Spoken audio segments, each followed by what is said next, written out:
Corona gimana nih, Beb? Corona nggak boleh terawih, nggak boleh tadarus, gimana nih? Itu ada dua pendapat. Ada ulama-ulama zahir, yakni min ahli zawahir, ada min ahli bawatin. Kalau ulama zahir itu berpatokan pada kaidah usul fikih, yakni darul mafasid muqaddam ala jalbil masalih, yakni mencegah mudarat, mencegah sesuatu yang berbahaya, sesuatu keburukan, itu lebih didahulukan daripada menyebarkan kebaikan. Majelis taklim, sholat tarawih di masjid itu suatu kebaikan, bahkan suatu amalan sunnah.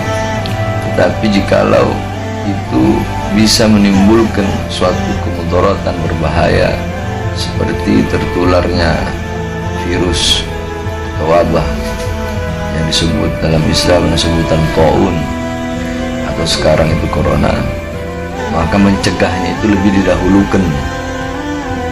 Nah, jadi tidak apa-apa selama kedokteran telah memberikan yakni telah memberikan peringatan bahwasanya di daerah ini wabahnya udah tersebar sekian sehingga tidak boleh berkumpul.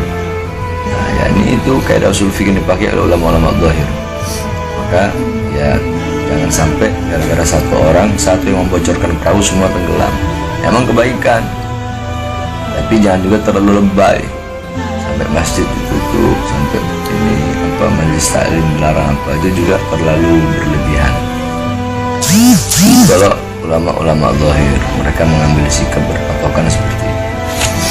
Tapi kalau ulama-ulama batin, yakni corona ini atau taun itu makhluk ciptaan Allah. Yang menciptakan dia itu Allah, yang memegang kekuasaan atas dia Allah, yang memiliki kekuasaan atas siapa yang Allah pilih untuk dikenai olehnya atau yang tidak dikenai olehnya itu Allah. Taun itu atau corona Allah yang menciptakannya. Andaikan pun itu ciptaan manusia, pasti ada makhluk-makhluk ciptaan Allah yang diikut sertakan di dalam penciptaan virus itu, sehingga yang memiliki kekuasaan sepenuhnya itu Allah, ciptaan Allah.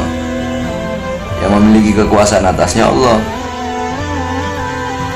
yang menghidupkannya Allah, yang mematikan virus itu pun Allah, yang memiliki kehendak untuk memilih siapa yang bakal kena virus itu dan siapa yang enggak, Allah.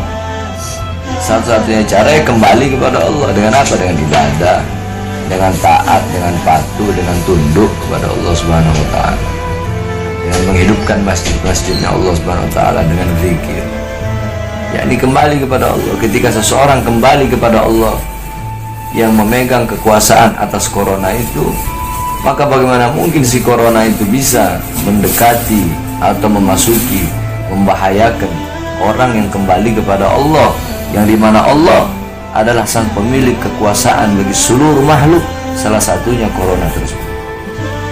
yakni idza khafa al-'abdu alayya, apabila seorang hamba itu takut kepadaku, maka akan aku tanamkan dalam hati makhluk rasa takut kepadanya. Yakni kalau ente takutnya kepada Allah, kembalinya kepada Allah, yang corona takut sama ente. Yakni ada yang penyakit yang lebih berbahaya dari corona. Apa itu penyakit yang lebih berbahaya dari corona? Hati yang lebih takut kepada corona daripada takut kepada Allah. Subhanallah, sallallahu alaihi wasallam. Nah, bukan berarti ente juga pasrah, udahlah, toh hidup mati di tangan Allah. Nah, dengan wabah seperti ini, ente juga harus ada ikhtiar, usaha agar tidak terkena. Sebab Nabi Muhammad mengajarkan itu, para sahabat mengajarkan itu. Bagaimana caranya? Ikhtiarnya dengan masker itu ikhtiar, dengan wudhu, menjaga kebersihan, itu ikhtiar. Tapi jangan sampai corona menjadikan ente sebagai orang yang suudon, prasangka buruk sama orang. Wah, ini dia kena corona, anak nggak mau dekati, nggak boleh. Dan sampai corona menjadikan ente jauh dari masjid, jauh dari musola, jauh dari majelis taklim, jauh dari majelis zikir, jauh dari taat, jauh dari patuh, jauh dari sholat, jauh dari menyambung tali silaturahmi, jauh daripada membaca Al-Quran, jauh daripada takwa, jauh daripada musafah atau bersalaman. Kan banyak orang nggak mau salaman, takut corona. Nah, padahal ketika seseorang itu bersalaman, di situ dosa-dosanya itu gugur. Itu kalau mau ikut ulama ahli batin. Terserah itu orang mau ikut mana, mau ikut ulama fikih atau mau ikut ulama batin. Begitu. Terima kasih ilmunya.